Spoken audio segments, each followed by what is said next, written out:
I don't leave traces. The microwave hummed its lonely tune as I reheated leftover Chinese takeout for the third night running.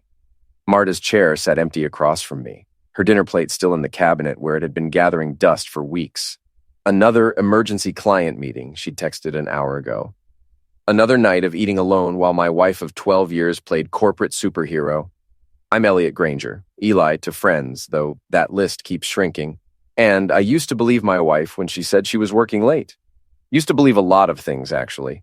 Like that 15 years in the Army and 8 years as a senior project manager at Pinnacle Engineering meant something. Like that coming home to an empty house 4 nights a week was normal for successful couples. The phone buzzing on the kitchen counter shattered my cynical dinner meditation. Not my phone. Marta's backup device, the sleek little iPhone she thought I didn't know about.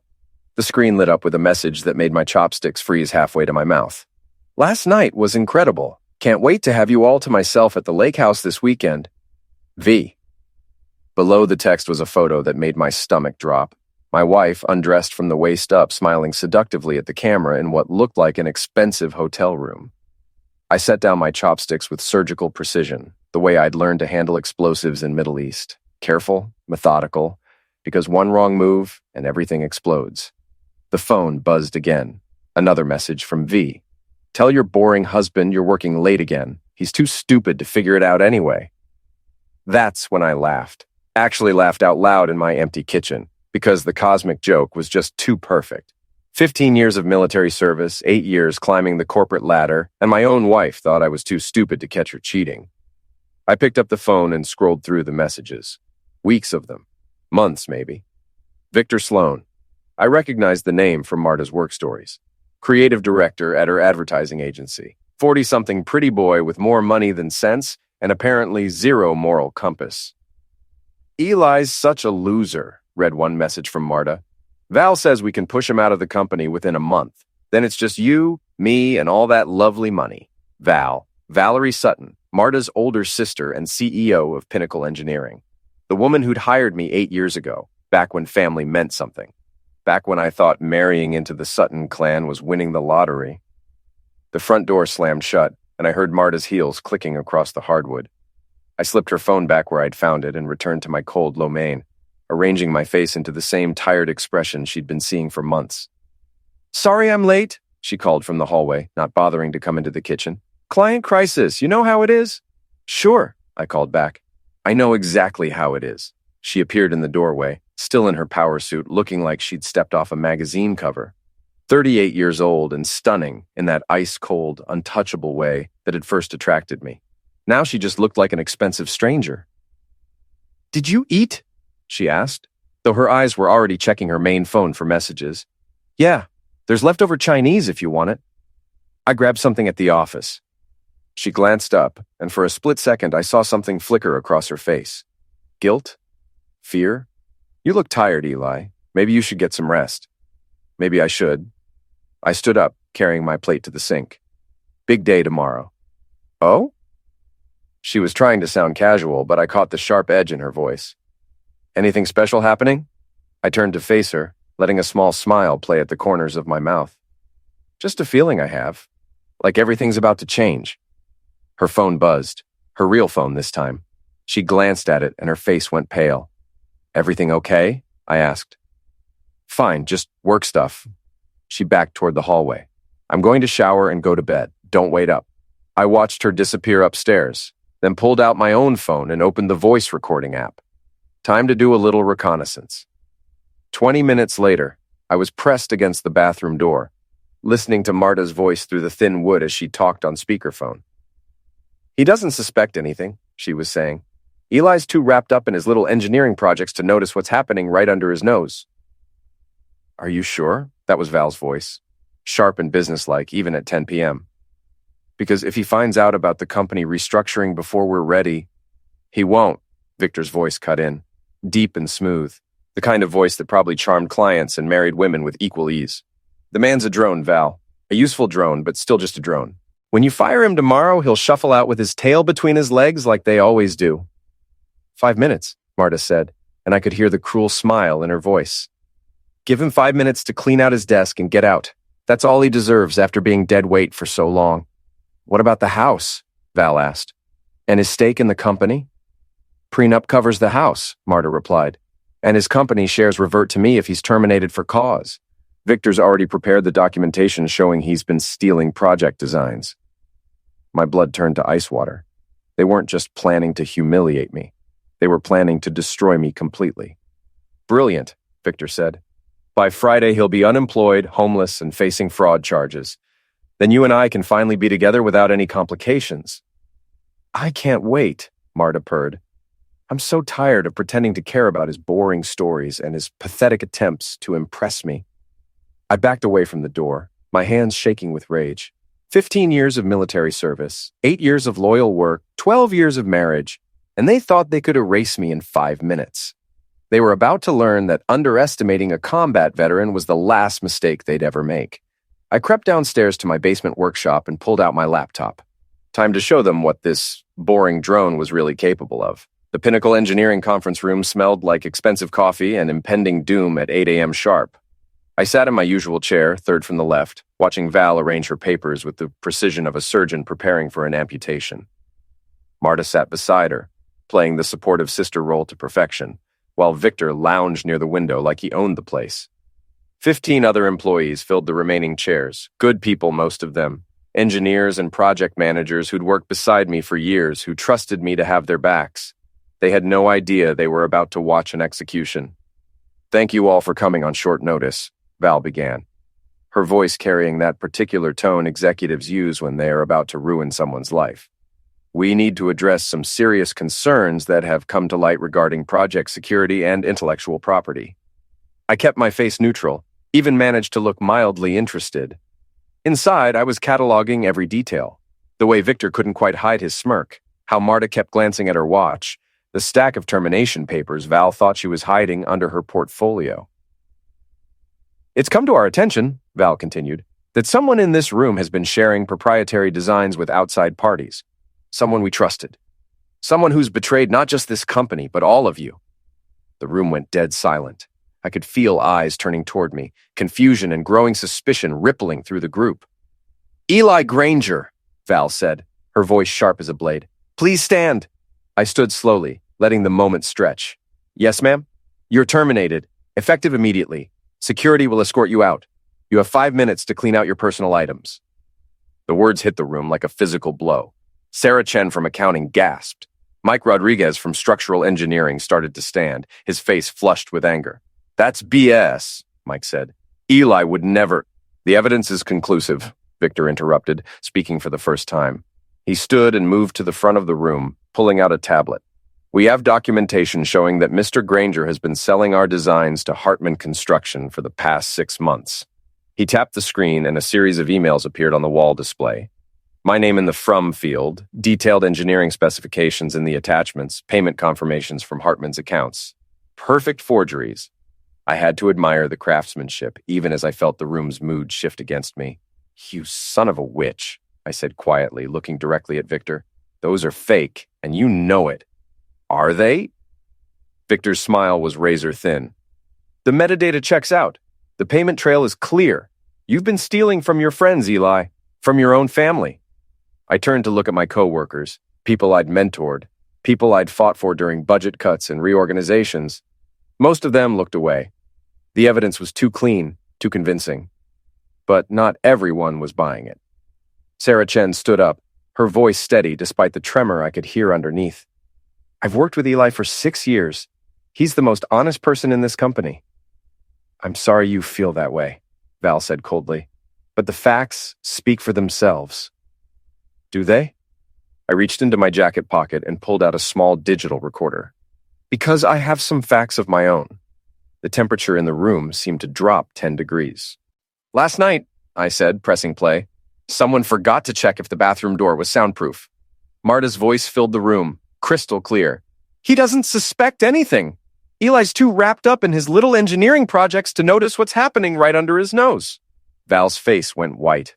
Victor took a step backward. But I wasn't done. The man's a drone, Val. A useful drone, but still just a drone. When you fire him tomorrow, he'll shuffle out with his tail between his legs like they always do. 5 minutes. Give him 5 minutes to clean out his desk and get out. That's all he deserves after being dead weight for so long. The room erupted. Chairs scraped back as people stood, voices raised in anger and disbelief. Mike Rodriguez was on his feet, pointing at Val. You lying witch, you set him up. The documentation showing he's been stealing project designs, Victor's recorded voice continued, sealing his own fate. I clicked off the recorder and looked around the room. 15 faces stared back at me. Some shocked, some angry, all of them finally understanding what they'd almost witnessed. So, I said, my voice carrying clearly over the chaos. I guess I do have 5 minutes to clean up, but not my desk. I turned to Val, who was frantically shuffling papers, trying to regain control. I quit, I announced. Effective immediately, and I'm taking my team with me. You can't, Val started. Can't what?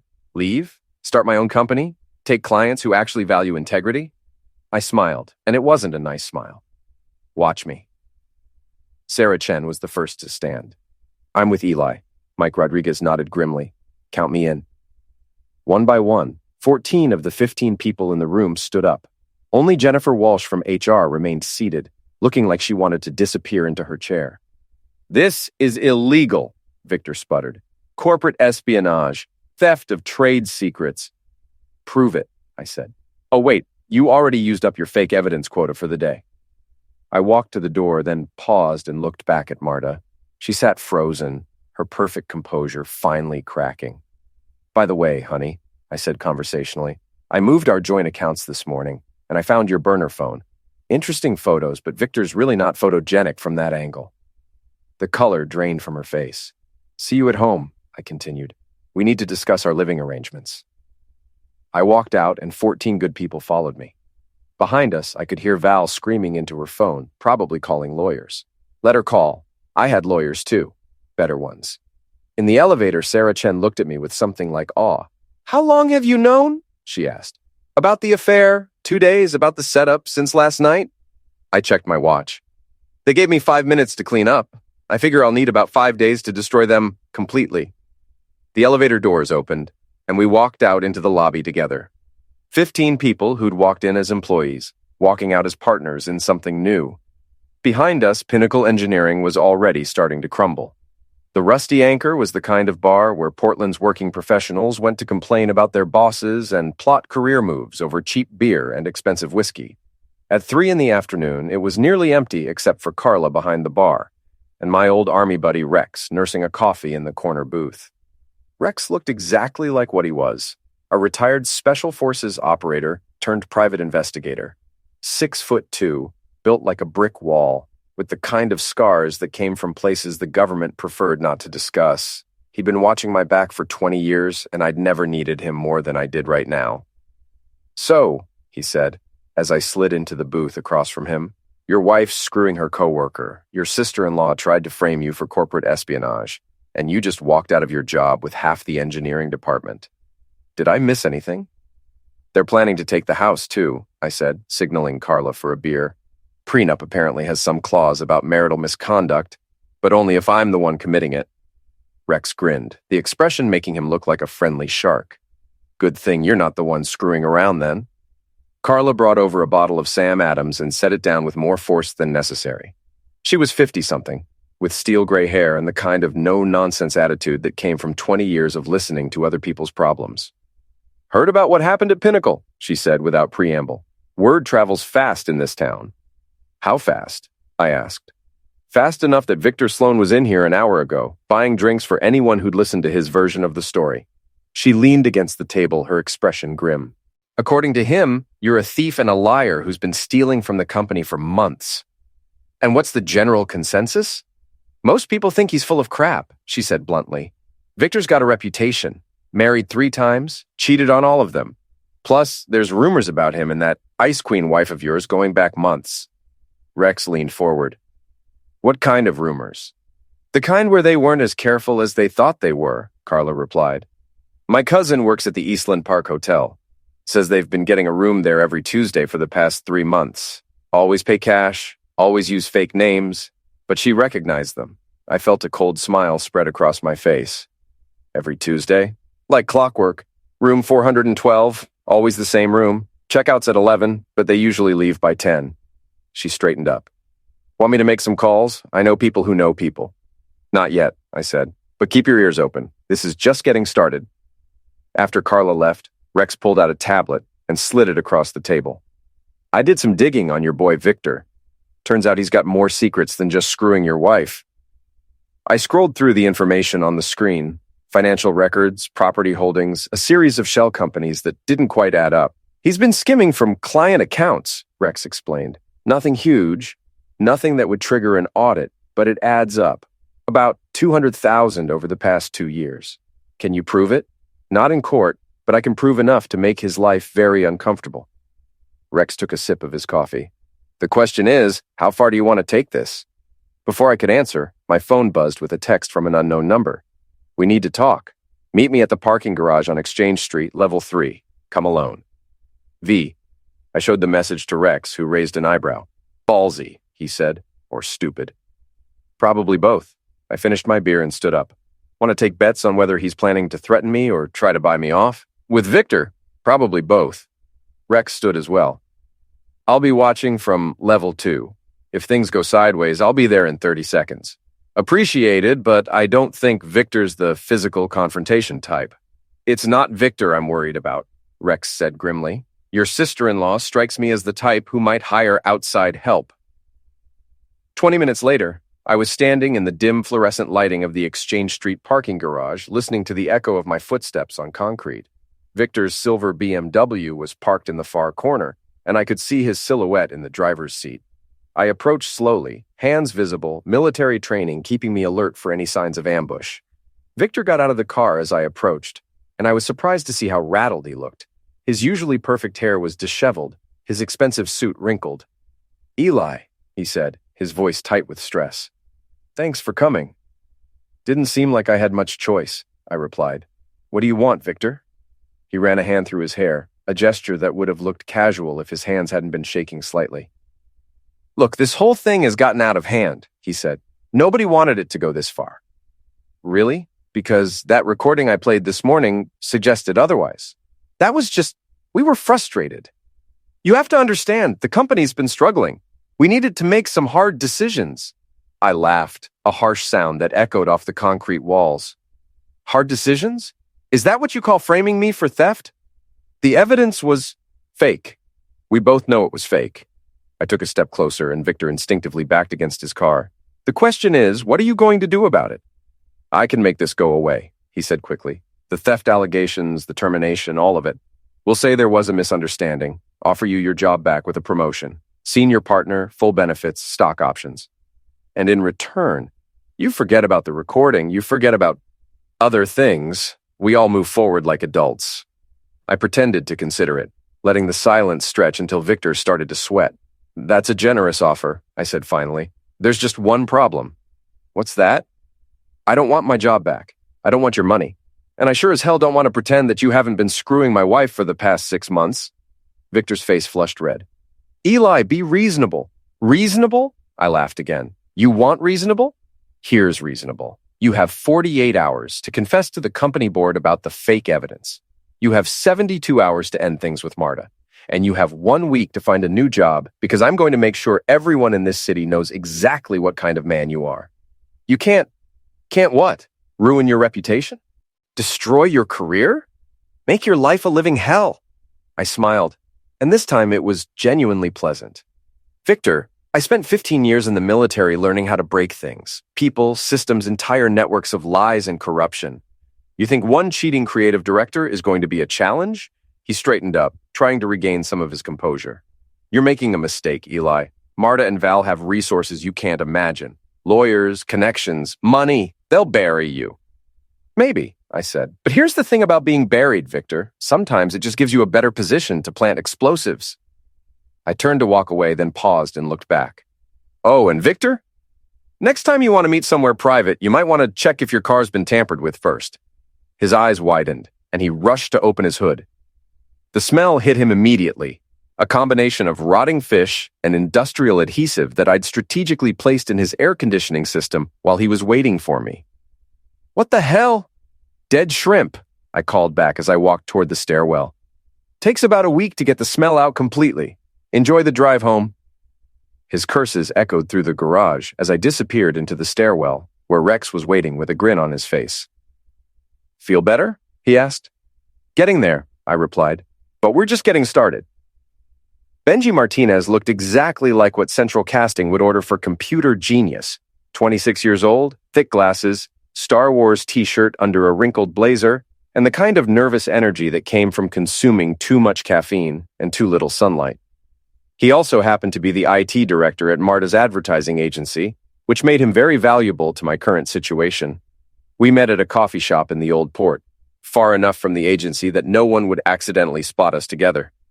Benji was already on his second espresso when I arrived, his laptop open and surrounded by empty sugar packets. "Mr. Granger," he said, standing up so quickly he nearly knocked over his chair. Eli, thanks for meeting me." "Call me Eli," I said, settling into the chair across from him. "And thank you for reaching out. Your message said you had information about what happened at Pinnacle?" Benji nodded eagerly, then glanced around the coffee shop like he expected corporate spies to be lurking behind every potted plant. "I heard about the setup," he said quietly. "The fake emails, the forged documents. I know because Victor asked me to help create them." I felt my pulse quicken, but kept my expression neutral. "And did you?" "Hell no," Benji said, his voice gaining strength. "I told him I wouldn't help frame an innocent person." That's when he said he'd find someone else to do it. Someone who understood the importance of team loyalty. He made air quotes around the last two words, his disgust evident. "Do you know who he found?" "Danny Kowalski from the downtown office. Kid's desperate to keep his job. Has 2 kids and a mortgage." Benji's fingers drummed nervously on the table. "Victor basically threatened to fire him if he didn't help." "Can you prove any of this?" Benji's nervous expression transformed into something resembling a carnivory grin. "Can I prove it? Eli, I'm the IT director. I have access to every computer in the building, every email server, every digital footprint anyone's ever left." He turned his laptop around so I could see the screen. It showed a detailed log of file creation and modification times, user access records, and email routing information. "Here's Danny creating the fake email headers," he said, pointing to a timestamp. "Here's Victor accessing your personnel file to get personal information. And here's the kicker. They used the conference room computer to print the fake documents, and they forgot that every print job gets logged with a timestamp and user ID. I studied the information, my military training helping me process the tactical implications. This wasn't just evidence, it was a complete paper trail that would destroy both Victor and anyone who'd helped him." "Why are you helping me?" I asked. Benji leaned back in his chair, suddenly looking older than his 26 years. "Because I've been watching what's been happening at the agency for months," he said. "Victor's been using his position to maltreat female employees, steal credit for other people's work, and generally act like he owns the place. And your wife—" He paused, choosing his words carefully. "Let's just say she's been encouraging his worst impulses. Such as the time she suggested firing Jenny from accounting because Jenny wasn't attractive enough to represent the company at client meetings. Or when she told Victor he should find a reason to get rid of Marcus from creative because he was too old and set in his ways." My hands clenched into fists under the table. I'd known Marta was cold, but I hadn't realized she was actively cruel. "There's more," Benji continued. "They've been using company resources for personal projects. Victor's been billing his personal website design to client accounts. Marta's been using the company credit card for personal expenses, spa treatments, expensive dinners, hotel rooms." "Hotel rooms?" "Every Tuesday for the past 4 months. Always the same hotel. Always charged to the Hartman construction account as client entertainment." He pulled up another screen. Hartman's been getting billed for a lot of client entertainment they never received. I sat back in my chair, processing this information. They weren't just having an affair. They were stealing from their own company to pay for it. "What do you need from me?" I asked. "Protection," Benji said simply. "When this all comes out, Victor's going to know someone on the inside helped you. I need to know I won't be thrown under the bus." "You won't be," I promised. "In fact, I might have a job offer for you soon." His eyes lit up. "The new company? The one everyone's talking about?" Word travels fast. Faster than you think. Half the agency's already updating their resumes. Nobody wants to work for Victor, and with you taking most of Pinnacle's engineering talent— He shrugged. "Let's just say the smart money's betting on you." My phone buzzed with a text message. I glanced at it and felt my blood pressure spike. Problem? Benji asked. My wife wants to meet for dinner tonight. Says we need to discuss our future like civilized adults. That sounds ominous. It is. I stood up, extending my hand to Benji. Send me everything you've got. Email addresses, file logs, financial records, all of it. And Benji? Yeah? Be careful. Victor's getting desperate, and desperate people do stupid things. I left the coffee shop and walked back toward my car, my mind racing with possibilities. Marta wanted to meet? Fine. But this time, I'd be the one controlling the conversation. My phone rang as I reached the car. Rex's name on the caller ID. What's up? I answered. We've got a problem, Rex said without preamble. I've been watching Victor's movements like you asked. He just left a meeting with Tony Castellano. I felt ice water in my veins. Tony Castellano was a local businessman who specialized in making problems disappear, usually through intimidation, occasionally through violence. How sure are you? Saw them shaking hands outside Castellano's office 20 minutes ago. Victor handed him an envelope. Looked like cash. Son of a witch. I got into my car and started the engine. They're escalating. Looks like it. What do you want to do? Change of plans, I said, pulling out of the parking space. If they want to play hardball, let's show them what hardball really looks like. What do you need? Everything you can dig up on Tony Castellano's operation. Financial records, client lists, anything that might give us leverage. Already on it, Rex said, and I could hear the grin in his voice. And Eli? Yeah? Be extra careful tonight. If Victor's hired muscle, that dinner with your wife might be more than just a conversation. I ended the call and drove toward home, my mind already planning for every possible contingency. They wanted to escalate?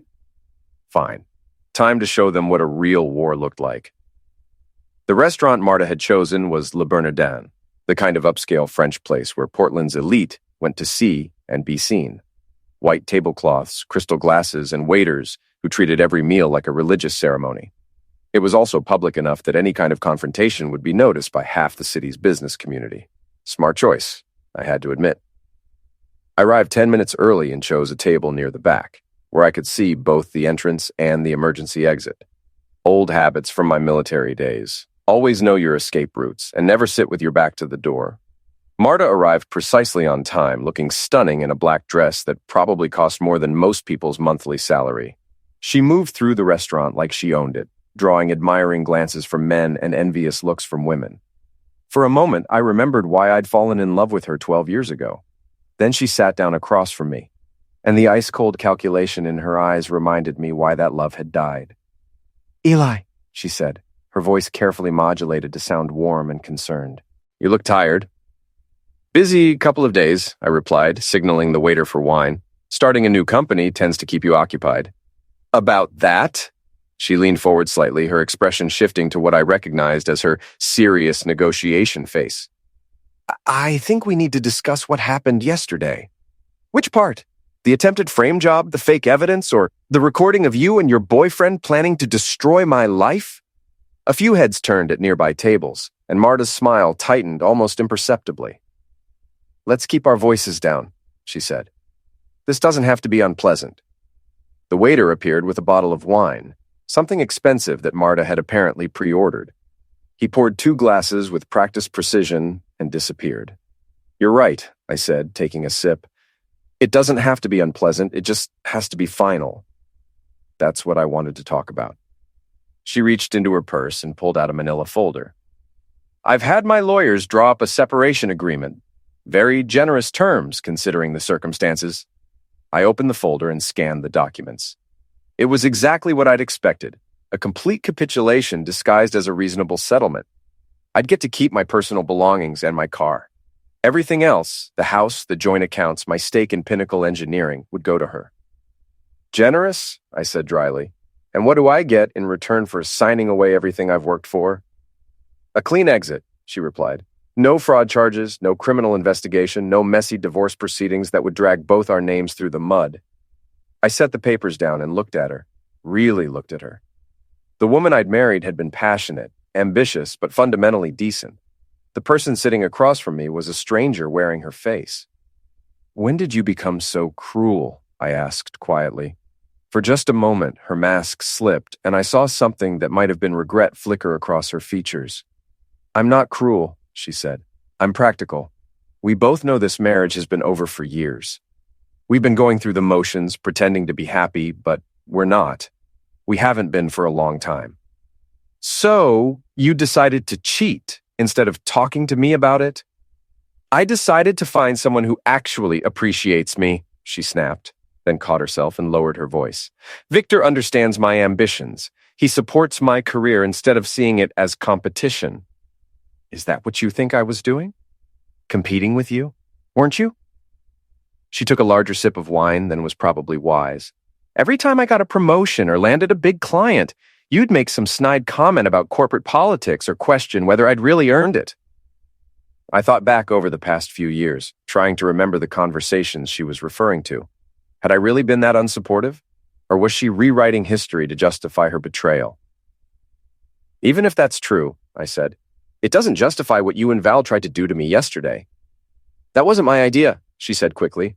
"Val was worried about the company's financial situation.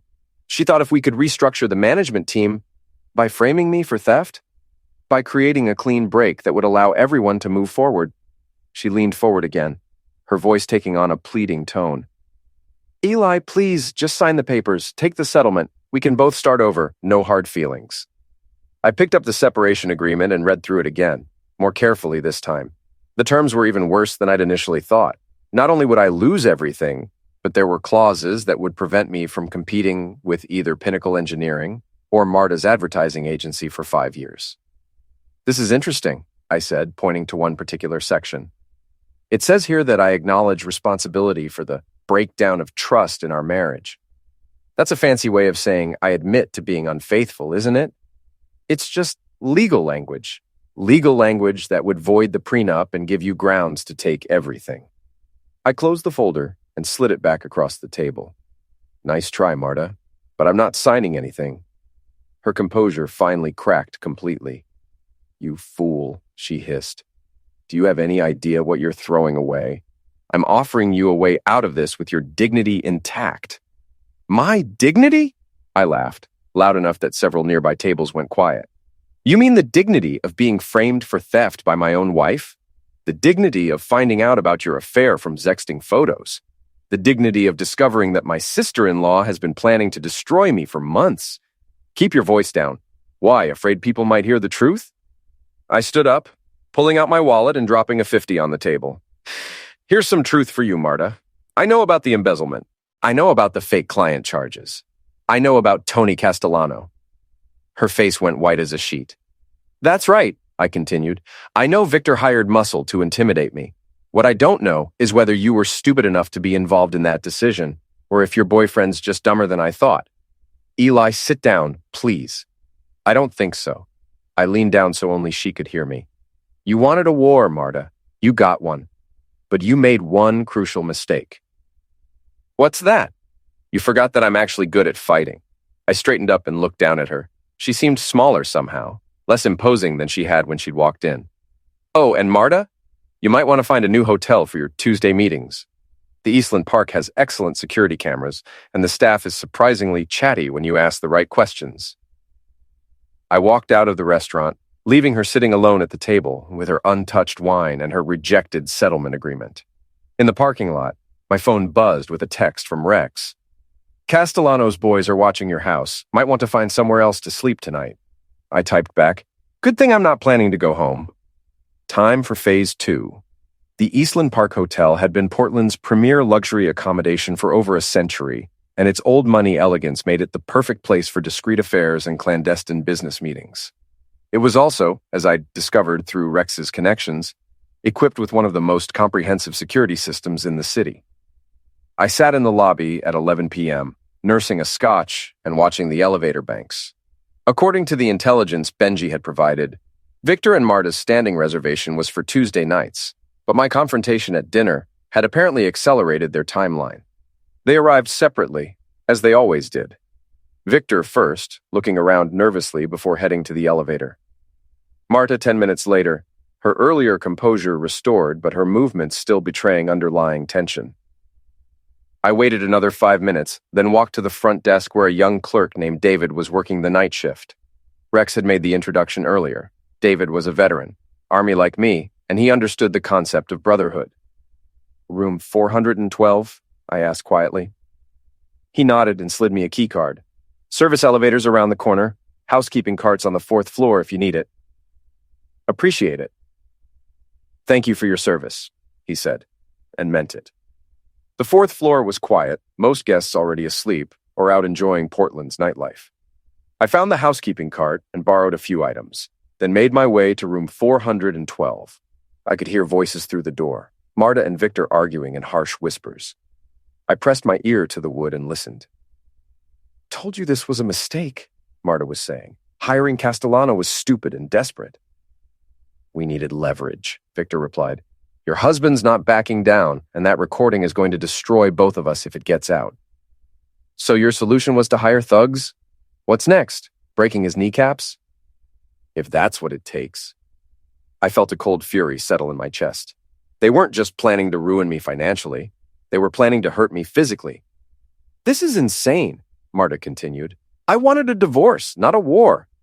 "It's too late for that now. He knows about the embezzlement, the fake charges, everything. If he goes to the authorities, then we're both finished." "Exactly, which is why we need to make sure he doesn't get the chance."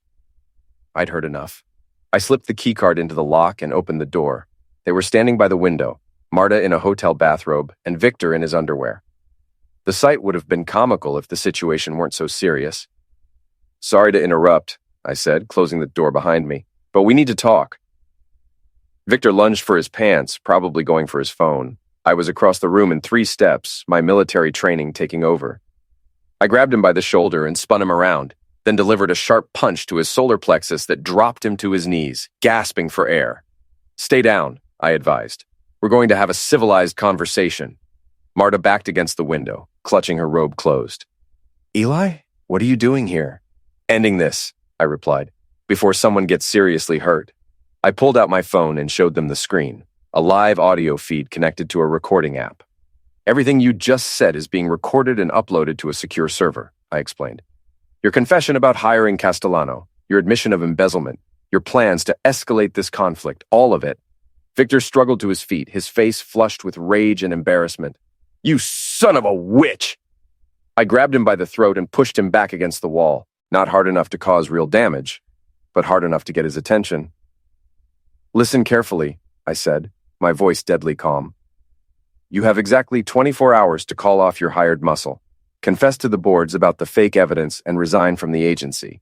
If you don't, that recording goes to the police, the FBI, and every news outlet in the state." "You can't." "I can, and I will." I released him and stepped back. "I spent 15 years in the military, Victor. I know how to destroy people, organizations, entire networks. You're just one cheating creative director with delusions of grandeur." I turned to Marta, who was staring at me like she'd never seen me before. "As for you," I said, "you have the same 24 hours to decide whether you want to be part of the solution or part of the problem. Because if you choose to keep fighting me, I will take everything. The house, the company stock, your reputation, your career, everything." "Eli, please." "I'm not finished." I pulled out a manila folder, the same one she'd brought to dinner, and dropped it on the bed. "Your separation agreement. I've made some revisions." She opened the folder with shaking hands. The documents inside were completely different from what she'd presented earlier. 50-50 split of all assets, I explained, including your stake in the advertising agency. No non-compete clauses, no admission of fault from either party, and a mutual agreement not to disparage each other publicly. "This is fair," she said, sounding surprised. "I'm not a vindictive person, Marta. I never was. But I won't be cheated and I won't be destroyed." I looked at both of them. "You have 24 hours. After that, the gloves come off completely." I walked to the door, then paused and looked back. "Oh, and Victor? You might want to check your car before you drive home. I borrowed a few items from the housekeeping cart." I left them in the hotel room and took the elevator down to the lobby. David looked up as I passed the front desk. "Everything go okay?" he asked. "Just fine," I replied. "Thanks for your help." Outside, Rex was waiting in his car, engine running. "How'd it go?" he asked as I got in the passenger seat. "They have 24 hours to surrender," I said. "After that, we finish this." "And if they don't surrender?" I thought about Victor's threats, about Marta's cold calculation, about the months of lies and betrayal that had led to this moment. Then we show them what happens when you declare war on someone who actually knows how to fight. Rex grinned and put the car in drive. I was hoping you'd say that. 23 hours and 45 minutes later, I stood in the conference room at the downtown Marriott, looking out at the assembled crowd of reporters, business leaders, and former colleagues who'd gathered for what the press release had called a major announcement regarding corporate misconduct in Portland's business community. Rex stood near the back door, keeping an eye on the entrances. Benji sat at a laptop in the corner, managing the live stream that was broadcasting to social media and local news websites. Sarah Chen and Mike Rodriguez flanked me at the head table, representing the new company we'd officially incorporated that morning. At exactly noon, the deadline I'd given Victor and Marta, my phone buzzed with a text message. "Go to hell, we're not backing down." V. I showed the message to Sarah, who shook her head grimly. "Their funeral," she said. I walked to the podium and tapped the microphone. The room fell silent. "Ladies and gentlemen, thank you for coming. My name is Eli Granger, and until yesterday, I was a senior project manager at Pinnacle Engineering. I'm here today to expose a conspiracy of fraud, embezzlement, and corporate corruption that reaches to the highest levels of two of Portland's most prominent companies." A murmur ran through the crowd. I saw several reporters pulling out their phones, others already typing notes. 3 days ago, I continued, I was terminated from Pinnacle Engineering on false charges of theft and corporate espionage. The evidence against me was fabricated by Victor Sloan, creative director at Hartwell and Associates Advertising Agency, with the knowledge and assistance of Pinnacle CEO Valerie Sutton. I nodded to Benji, who began displaying documents on the large screen behind me. "What you're seeing are the metadata records showing when and how the false evidence was created. Timestamps, user IDs, and digital fingerprints that prove beyond any doubt that the allegations against me were manufactured." More murmurs, louder now. I saw Val Sutton's lawyer in the third row, frantically typing on his phone. "But the fake evidence was just the beginning," I said. "Over the past 72 hours, my team has uncovered a pattern of financial fraud spanning both companies." The screen changed to show bank records and credit card statements.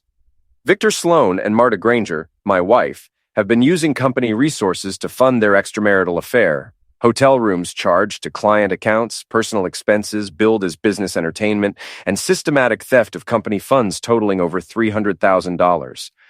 Someone in the audience gasped. The reporters were typing furiously now. "Furthermore," I continued, "when confronted with this evidence, Mr. Sloan chose to escalate the situation by hiring Tony Castellano, a known associate of organized crime figures, to intimidate and potentially damage me physically." I played the audio recording from the hotel room, Victor's voice clearly audible as he discussed hiring Muscle to deal with me. The room erupted, reporters shouting questions, business leaders looking shocked and appalled, the sound of camera shutters clicking constantly. I raised my hand for quiet. I'm turning all of this evidence over to the FBI, the IRS, and the Maine State Attorney General's office.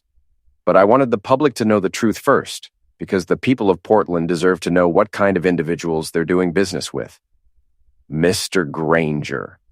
A reporter from the Portland Press-Herald stood up. "What's your response to allegations that this is just a disgruntled employee seeking revenge?"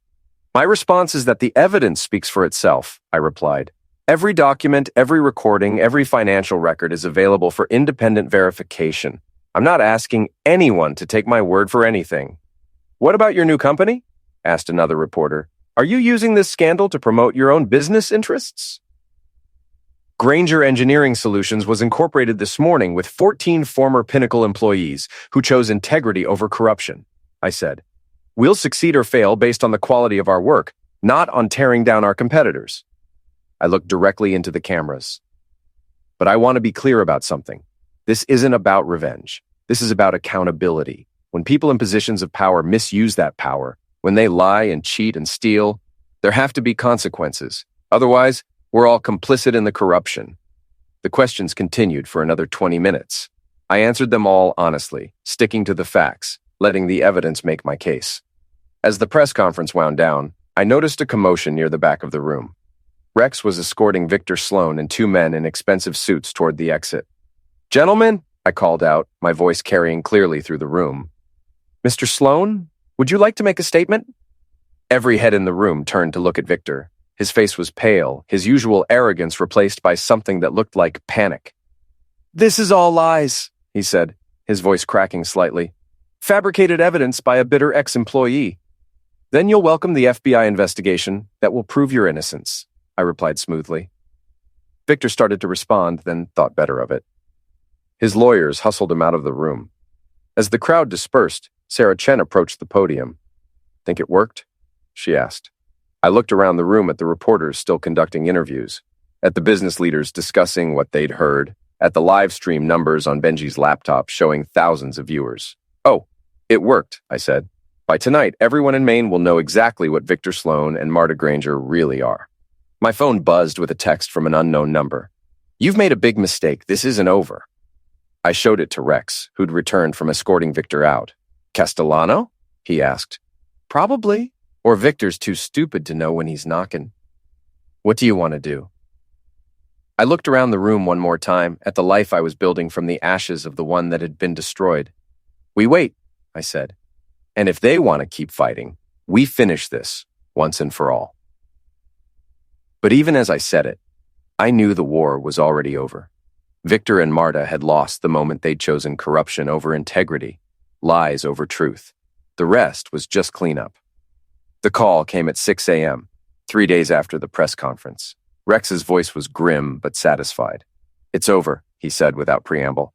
"FBI raided both companies yesterday evening.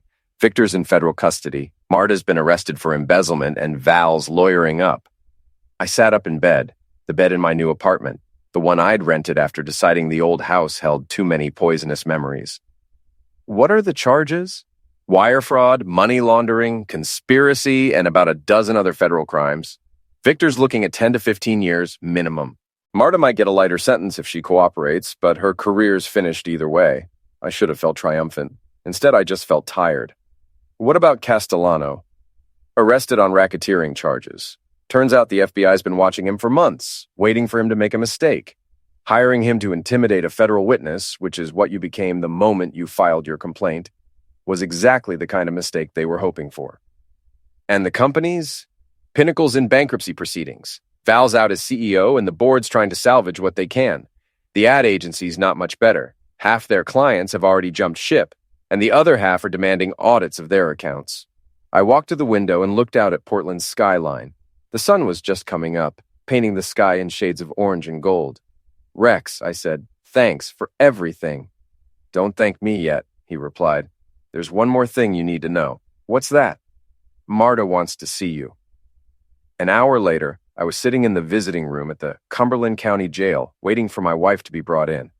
The room was sterile and depressing, all concrete walls and fluorescent lighting, designed to drain hope from everyone who entered it.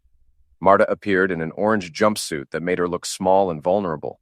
Her perfect hair was pulled back in a simple ponytail, her face bare of makeup for the first time in years. She looked like a stranger wearing the face of someone I used to love. She sat down across from me, separated by a thick sheet of reinforced glass. We picked up the phone simultaneously.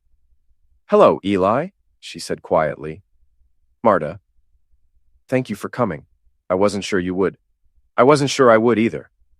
We sat in silence for a moment, the weight of 12 years of marriage and 3 days of warfare hanging between us. "I'm sorry," she said finally, "for all of it. The affair, the lies, trying to destroy you. I know that doesn't mean much now, but I needed to say it." "Why?" I asked. "Why did you do it?" She was quiet for so long I thought she wasn't going to answer. "Because I was scared," she said eventually. "Scared that I wasn't good enough, that I'd never be successful on my own, that everyone would figure out I was just pretending to know what I was doing. So you decided to tear me down instead of building yourself up?" "I decided to find someone who made me feel powerful," she said. "Victor was charming and successful, and he told me I was brilliant. It was intoxicating." "And the embezzlement? The fake evidence?" "That was Victor's idea.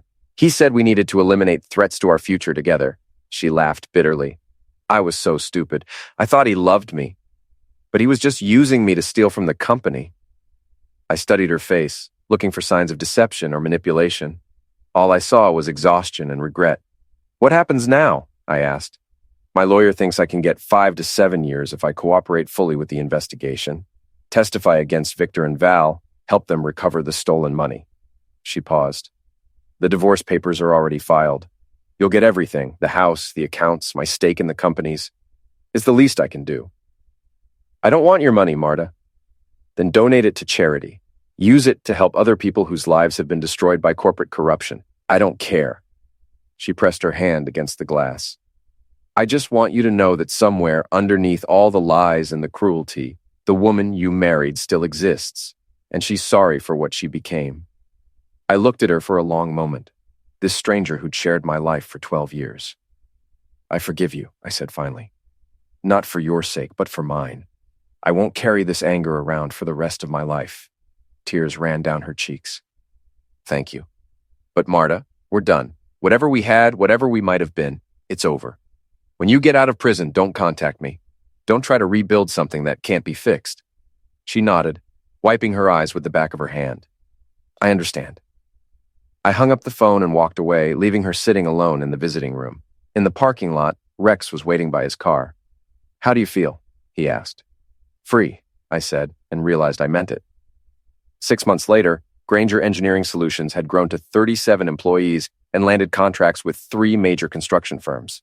We operated out of a converted warehouse in the old port, with exposed brick walls and huge windows that let in natural light. It was nothing like the sterile corporate environment at Pinnacle, and that was exactly the point. I was reviewing blueprints for a new hotel project when Sarah Chen knocked on my office door. There's someone here to see you, she said. Says it's personal.